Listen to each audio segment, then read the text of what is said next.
So these young children are playing the London Palladium, these teenagers. That's quite an opportunity, Well, isn't it? not necessarily the best known serious music venue in London, but I mean music is music, isn't it? And it's great that they're here. And as you know, I feel passionately about the importance of music in education.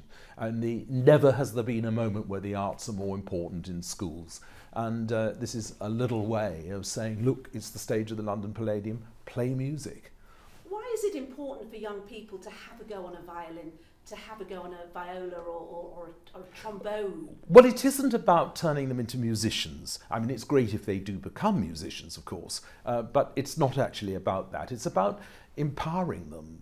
Music is a universal language, and it's something that just allows children to be themselves in so many different ways. I mean, for example, if you study music in any kind of form, you're going to be very much up to speed with maths.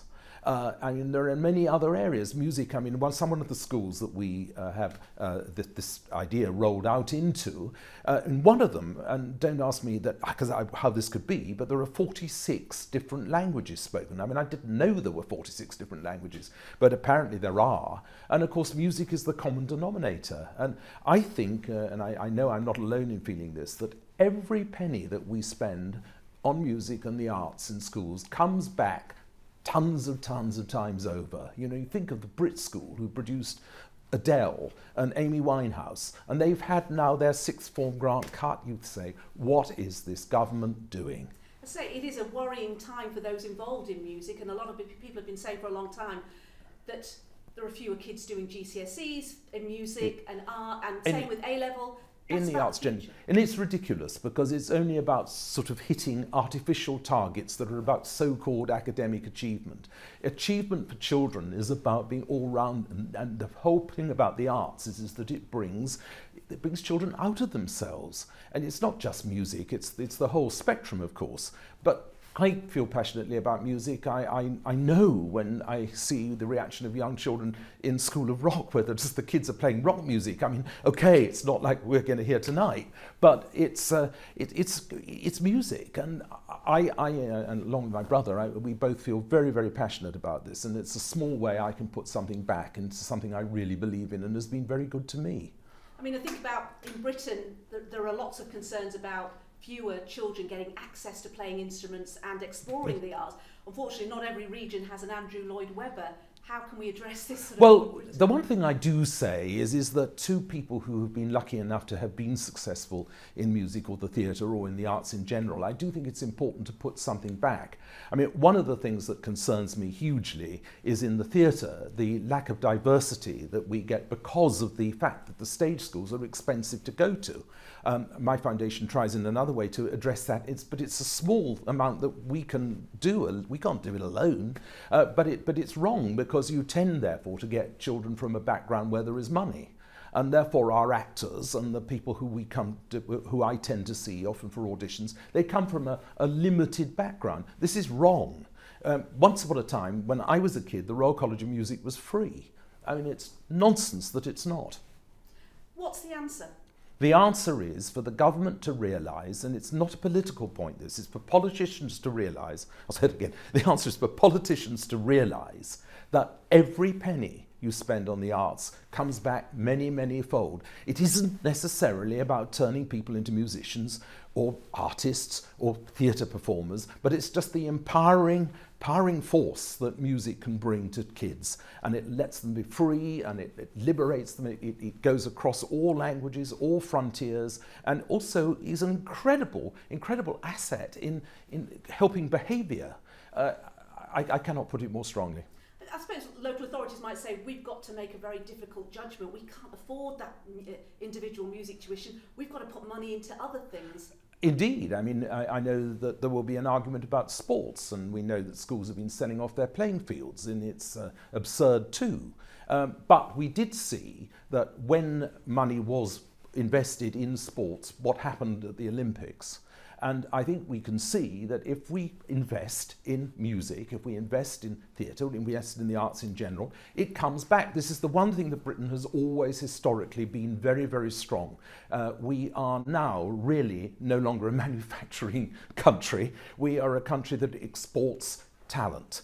And if we don't nurture the talent, then, well, frankly, the government's missing a trick. It's not the local authorities, it should be central government that should be funding the arts. You touched on it as well about young people and, let's just say, keeping them off the street. These are troubled times for young people, particularly in London. We see the headlines in London involving young people. Is music in any way another outlet? Music is an incredible outlet. I think the statistics at Highbury Grove School from several years back, when Highbury Grove School was frankly in a bit of a mess, I think it shows there that what happened, and then what happened to kids' behaviour when they were all given this experimental, well, when there was this experimental scheme which gave each child a musical instrument. And from that, as the point is, it's not about making them musicians, it's making them richer people in the best sense of the word, that making it possible for them to be empowered, to be themselves, but in a positive way. I mean, some people have been arguing that music has been a bad influence on young people, the aggression, the kind of lyrics you find in the kind of music that young people listen to. Is that an argument? Well, I think we're talking about a very different thing here. What we're talking about is actually learning music and being given the opportunity to have a free music lesson and a very, very different kind of music. I mean, there is a very, very great deal that's going on within hip-hop, and which is extraordinary. I mean, you don't have to go to the musical Hamilton not to realise that there is a fantastic amount that's going on, and brilliance in words and literacy which is being heard here. And I think many people would also argue that a lot that's going on within rap lyrics is also a very, very positive thing, because certainly from a composer's point of view, and I listen to lyrics, I'm finding some very, very intriguing things going on there. But yes, of course, I mean, if you're just talking about something which is purely a chant and it's not really that musical, well, then you can say that, but I wouldn't say that that's the music that we're talking about. What about the expense of theatre tickets? That's obviously prohibitive.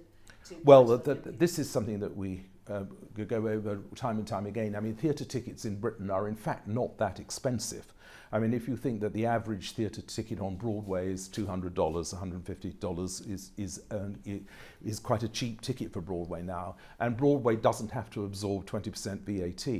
I mean, we actually, considering how costly theatre is to put on, it is actually, the average price of a theatre ticket is only about £45, £50. And of that, you know, less 20% it comes back to the people who are actually putting it on. Theatre is a very, very labour-intensive, expensive business, and unless it's subsidised, you know, it does have to cost money, and there's nothing you can do about it. What does it do to your heart when you sit there and watch all these young children from state schools in inner city London playing an instrument and doing it very well? Well, I think it's wonderful. I mean, but the obvious thing is that when you see children just enjoying themselves and coming out of themselves through music, that's what it's all about. I mean, I was lucky enough when I was a kid. I can't pretend that I'm a good instrumentalist. I can play the piano, but I play my own things, but I'm not a performer as such. But I do remember the time I had at junior college when I was a kid.